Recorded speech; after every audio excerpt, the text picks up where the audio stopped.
பாஜக கூட்டணியில சர்ப்ரைஸ் இருக்கும் அப்படின்னு சொல்லி நயினார் நாகேந்திரன் சொல்லியிருந்தாரு. அந்த சர்ப்ரைஸ் வந்து அம்மா மக்கள் முன்னேற்ற கழகமா அப்படின்னு ஒரு பேசுபொருள் இருக்கு. அது என்ன சார்? அது சர்ப்ரைஸ் நாங்க ஏற்கனவே என்டிஏ கூட்டணியில இருக்கோம். வேற சர்ப்ரைஸ் இருந்தாலும் வெயிட் பண்ணி பார்ப்போம்.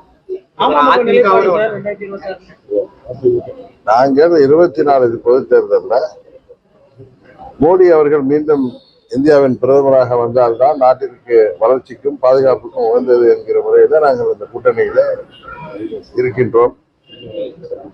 தேர்தலில் எங்கள் கூட்டணி வெற்றி பெறும் என்கிற நம்பிக்கை எங்களுக்கு. பாஜக ஆட்சி தான் இருக்கும் 2026 அதிமுக ஆட்சி அவங்க கூட்டணி ஆட்சி இருக்காதுன்னு அண்ணாமலை சொல்லியிருக்காரு.